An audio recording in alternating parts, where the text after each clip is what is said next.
अभी मैं डाल्टनगंज के टाउन में हॉल में हूँ और यहाँ जैसा आप देख रहे हैं संविधान दिवस के शुभ अवसर पे कला और चित्र प्रदर्शनी का आयोजन किया गया, एक सफल आयोजन जिसमें आयुक्त महोदय ने समापन समारोह में बहुत सारी बातें कहीं। प्रभात जी हैं हमारे साथ और जिस 3 दिन के प्रोग्राम में बहुत बड़ी बड़ी हस्ती इस स्टेज से आए, राज्यसभा सांसद पटेल जी आए जो बच्चों को बहुत कुछ सिखा के गए। आइए, पत्रकारिता कर रहे हैं और हमारे पलामू को, दिल्ली जैसे जगह में पलामू को अग्रसर करने के लिए हर संभव प्रयास करते हैं। सर, 2 शब्द इस पलामू के लिए और हमारे जो स्वतंत्रता सेनानी जो हमारे देश को स्वतंत्र कराने में आज इस दुनिया में नहीं है, उनके लिए। सबसे पहले तो आपको धन्यवाद और आपके चैनल के दर्शकों को संविधान दिवस की शुभकामनाएं। पलामू का योगदान इस देश के पुनर्निर्माण में बहुत ही बड़ा रहा है। जिस संविधान से हमारा देश चलता है उसमें 284 लोगों के हस्ताक्षर हैं। उसमें 2 हस्ताक्षर यदुवंश सहाय यदु बाबू और अमीय कुमार घोष गोपा बाबू के हैं। ये दोनों संविधान सभा के सदस्य तो थे ही, ऐसे स्वतंत्रता सेनानी थे जो कि कई बार जेल गए थे। यदुवंश सहाय जी के लिए तो जेल जाना मतलब बिल्कुल एक, हम लोग कहावत सुनते हैं ना कि एक पैर घर में एक पैर जेल में। ये कहावत नहीं, ये इनके लिए सच्चाई थी। ये डाल्टनगंज में जहाँ रहते थे, रोड के इस पार इनका घर है, रोड के उस पार इनका शहर का जेल है। तो यहाँ से पकड़ के और डाल्टनगंज जेल में बंद कर दिए जाते थे। 100 मीटर की दूरी पे दोनों, माने घर के लोग अगर उत्साह में होते होंगे, भारत माता की जय नारा लगाते होंगे यदुवंश सहाय के जेल में रहने पे, तो संभवतः उनके कानों में वो आवाज़ पहुंच जाती होगी कि आज मेरा बेटा नारा लगा रहा है, आज मेरी पत्नी नारा लगा रही है। वो अगर जेल के भीतर से करते होंगे तो हो सकता है वो आवाज़ भीतर तक आती होगी। ये 2 तो संविधान सभा के सदस्य रहे। पलामू मेरे हिसाब से, जहाँ तक मेरी जानकारी है, इस देश का एकमात्र जगह है डाल्टनगंज जहाँ से 5 सगे भाई स्वतंत्रता सेनानी रहे हैं। 2 लोगों ने मशाल जलाई थी 1857 में, नीलांबर पीताम्बर ने, और यहाँ के 5 सगे भाइयों ने फिर उस मशाल को थाम लिया। वो भाई थे यदुवंश सहाय जी, इनके छोटे भाई उमेश्वरी चरण जी, गणेश प्रसाद वर्मा जी, उनके भाई उनके भाई नंदा बाबू, तीरथ प्रकाश भसीन जी, वेद प्रकाश भसीन जी, नीलकंठ सहाय जी, ऋषि कुमार सहाय जी, और नदी के उस पार वो शहर का ही हिस्सा हो गया है शाहपुर के हजारी प्रसाद शाह और नारायण शाह। ये 5 सगे भाई जेल गए थे। पिता पुत्र की जोड़ी पूरे देश में पढ़ाया जाता है। हमें गर्व की बात होती है कि मोतीलाल नेहरू जी और जवाहरलाल नेहरू जी एक संग जेल में हुआ करते थे। वही चीज़ हमारे यहाँ भी था। 1942 में 6 अगस्त को यदुवंश सहाय जी गिरफ्तार होते हैं, तो 12 अगस्त को उनके 16 साल के बेटे कृष्णनंदन सहाय जी, जिन्हें बच्चन बाबू के नाम से जाना जाता था, उनकी गिरफ्तारी होती है। एक श्रृंखला है। जगनारायण पाठक जी यहाँ से बड़े स्वतंत्रता सेनानी हुए। वो जहाँ पकड़े गए थे तो उनके संग उनके मेरे भाई यदुनंदन तिवारी जी थे और लोग थे। अटौला में उनकी गिरफ्तारी हुई थी। तो एक श्रृंखला है इस शहर में। राजकिशोर सहाय जी ऐसे स्वतंत्रता सेनानी हुए यहाँ, जीतू राम जी ऐसे स्वतंत्रता सेनानी हुए यहाँ, भुवनेश्वर चौबे ऐसे स्वतंत्रता सेनानी हुए यहाँ, प्रोफेसर वाजपेयी ऐसे स्वतंत्रता सेनानी हुए यहाँ। इन लोगों के नाम के बाद एक बड़ा नाम जिसे आज हम लोग जानते हैं, पूरनचंद जी। पूरनचंद जी ऐसे स्वतंत्रता सेनानी थे जो कि 2 बार जेल गए। मेरे जीवन में तो कई बार जेल गए, लेकिन आज़ादी की लड़ाई में भी जेल गए और आपातकाल के संघर्ष में भी जेल गए। तो एक ऐसी श्रृंखला है स्वतंत्रता सेनानियों की कि जिनकी चर्चा या तो बहुत कम हुई है या उनका नाम हुआ है। मैंने कोशिश की है। सोशल मीडिया कई खामियों के बाद भी कई अच्छाइयाँ उसमें भरी हैं। मैं अपने फेसबुक पोस्ट पे ही लिखता हूँ, अपने ब्लॉग पे ही लिखता हूँ इन स्वतंत्रता सेनानियों के बारे में। करीब 25 स्वतंत्रता सेनानियों के ऊपर प्रत्यक्ष तौर पे लिख चुका हूँ। 150 लोगों का नाम मैंने जुटा लिया है कि पलामू के ये स्वतंत्रता सेनानी रहे थे। सिलसिला अभी भी जारी है, आगे देखिए कब तक ये होता है। पलामू के आदमी को नीलांबर पीताम्बर जी को फांसी तो हुई थी। 1930 में यहाँ के स्वामी सत्यानंद स्वामी को बनारस जेल में फांसी हुई थी, स्वतंत्रता सेनानी थे वो। उनका भी इतिहास बहुत कम डाल्टनगंज में लोगों को पता है, पलामू में पता है। मैं उन पर भी काम कर रहा हूँ, उनके बारे में भी काफ़ी जानकारियाँ मुझे मिल गई हैं, उन पर भी मैं बहुत जल्द लिखने वाला हूँ। मैं अपने शब्दों में पलामू को शौर्य और सौंदर्य की धरती कहता हूँ। शौर्य की चर्चा मैंने कर ली, आपने चूँकि पलामू के बारे में पूछा था, तो अब सौंदर्य की चर्चा कर रहा हूँ। यहाँ के सौंदर्य को एक तो प्रकृति ने दिया, लेखक के तौर पे सबसे पहले यहाँ का सौंदर्य देखा बंकिम चंद्र चटर्जी के भाई संजीव चट्टोपाध्याय ने। उन्होंने जो यात्रा वृत्तांत पलामू लिखा, वो अद्भुत यात्रा वृत्तांत है। उसमें पूरा यहाँ का विवरण है, कैसे पलामू वो आते हैं, कैसे कैसे यहाँ देखते हैं। उसके बाद जब कैमरे के निगाह से देखने की बात आई तो फेमस तो सबसे पहले सत्यजीत रे की फिल्म ही यहाँ हुई, अरण्येर दिन रात्रि।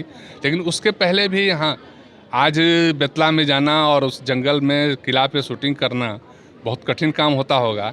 1965 में 66 में यहाँ पद्म गुलाब और पंचसर ऐसी फिल्में बनी। कई बड़े, उसमें किशोर कुमार की पहली पत्नी थी रुमा गुहा ठुकराता, वो फिल्म की हीरोइन थी, वो उन्होंने यहाँ शूटिंग की।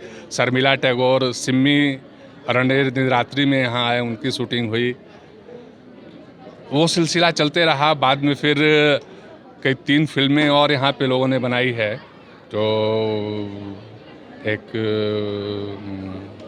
आखेट है, एक पुलेन मित्रा जी की फिल्म है, कई शॉर्ट फिल्म यहाँ पे सैकत चटर्जी और कई यहाँ के लोग बना रहे हैं। और आज जिस कार्यक्रम में मैं आया हूँ, इसमें श्री राम डाल्टन जी हैं। श्री राम डाल्टन जी की भी फिल्म की शूटिंग यहाँ हुई है। पानी पे बनी हुई फिल्म है। फिल्म का क्या उसका नाम? 13 फिल्म पानी। पानी के ऊपर सीरीज जो इन्होंने बनाई है यहाँ के ऊपर। तो इन लोगों ने सौंदर्य को पलामू के लोगों का रखा है। मैंने भी इन पे लिखा है। पलामू के लोग, कई राजा मेदिनी राय का जिक्र अगर नहीं किया जाए तो पलामू का कभी हम पूरा कर ही नहीं सकते हैं पलामू को। मेदिनी राय के ऊपर भी बहुत ही अच्छी किताब पलामू के एक सपूत हैं, अभी डीजीपी वेस्ट बंगाल से रिटायर किए हैं, गंगेश्वर सिंह जी ने। उन्होंने मेदिनी राय के ऊपर जो किताब लिखी है, अद्भुत किताब है वो। तो खजाना है हमारे पलामू में। आपके चैनल से माध्यम से मैं ये अपील कर रहा हूँ कि उस खजाना और भरे। हमारे पास बहुत सुंदर हार भी है, बहुत सुंदर गला भी है पलामू के पास। जो लोग प्रयास में लगे हुए हैं, आपका प्रयास सफल हो, वो हार जो है वो बहुत सुंदर गले में पहुंच जाए। धन्यवाद। हमारे पलामू में बहुत कुछ है, बस इसे ग्रहण करने की ज़रूरत है। जो यदु बाबू को नहीं जानता था, आज इस चित्र प्रदर्शनी में दिखा करके उन बच्चों को ये सीख दे दी कि हमारे पलामू वासी भारत को क्या दिए हैं और क्या दे सकते हैं। हमारे साथ श्री राम डाल्टन जी हैं, जो मुंबई में तो रहते हैं लेकिन अपना नाम ही डाल्टन कर दिए। मतलब डाल्टनगंज को प्रसिद्ध करने के लिए अपना नाम ही डाल्टन कर लिया। एक बहुत बड़े फिल्म डायरेक्टर हैं, जो बहुत सारी पिक्चरें उन्होंने बनाई है। इनसे बात करेंगे इस पलामू के धरोहर के लिए और हमारी पलामू की धरती के। आपके सभी दर्शकों को मेरा प्रणाम है। मेरा नाम श्री राम डाल्टन है और मैंने मुंबई 2002 में वहाँ पे फिल्मों में काम करना शुरू किया और सुभाष घई, राजकुमार संतोषी, विपुल अमृतलाल साहब, बहुत लोगों के साथ काम किया, सीखा मैंने। और मैं basically mister Ashok Mehta, legend cinematographer, मतलब इंडिया के one of the best cameraman, उनके साथ मैंने काम करना शुरू किया, सीखना शुरू किया। और फिर मैंने अपनी फ़िल्म बनानी शुरू की। और जब फिल्म बनानी अपनी शुरू की तो मैंने रियलाइज़ किया कि मुझे मुंबईया कहानी और महानगरों की कहानी में बहुत, मतलब वो मेरी प्राथमिकता नहीं बन रही थी। मेरी प्राथमिकता थी कि मैं अपने पलामू की, अपने झारखंड की कहानी कह पाऊँ। तो मैंने यहाँ की कहानियों को चुना और फिल्म बनाना शुरू किया, जिसको 61st नेशनल अवार्ड एक फ़िल्म को मिला है, द लॉस्ट बहरूपिया। मेरी एक दूसरी फिल्म जिसको अभी अमेरिका में अवार्ड मिला है बेस्ट फिल्म का, बेस्ट डायरेक्टर का, फिल्म का नाम है स्प्रिंग थंडर। और अभी भी मैं आगे की फिल्मों का, 3 फिल्मों का अभी योजना है, जो जल्द ही शुरू करूँगा मैं। और मेरी कोशिश है कि यहीं पे टीम खड़ा करूँ, यहीं के लोगों को ट्रेंड करूँ और सबको साथ में लेकर के फिल्म बनाऊँ। और इसके अलावा ये कोशिश है कि एक पूरी फिल्म इंडस्ट्री हमारी झारखंड में खड़ी हो और लोगों को यहाँ से सिनेमा के लिए आर्ट के फील्ड में, हाँ, संगीत के क्षेत्र में, कला के क्षेत्र में पलायन न करना पड़े।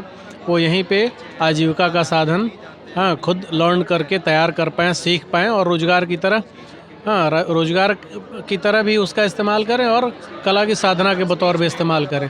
तो ये हमारी कोशिश है। सलाम करता हूँ ऐसी सोच को जो पलामू का बेटा अपने धरती पर आकर के उन लोगों को रोज़गार देने की बात कर रहा है, उनके लिए रोज़गार की बात करता है। अपने मुंबईया हस्ती को छोड़ करके पलामू का हस्ती जो पहले से ही है, उन बच्चों को हस्ती बनाना चाहता है फिल्मी दुनिया के लिए। तो क्या चाहिए इस डाल्टनगंज, इस पलामू को जो अपना नाम ही श्री राम डाल्टन रख लिया। हमारे साथ मेधा डाल्टन हैं जो हरिवंश प्रभात जी की एक गीत है उस पे यहाँ पे धूम मचाया। हम उसके लिए धन्यवाद करना चाहते हैं। कुछ गुनगुना दीजिए उसी धुन पे, हरिवंश प्रभात जी। सबसे पहले तो चाचा जी को मैं जोहार और धन्यवाद, और पलामू की धरती को भी धन्यवाद देती हूँ कि मैं इस मिट्टी में पैदा हुई।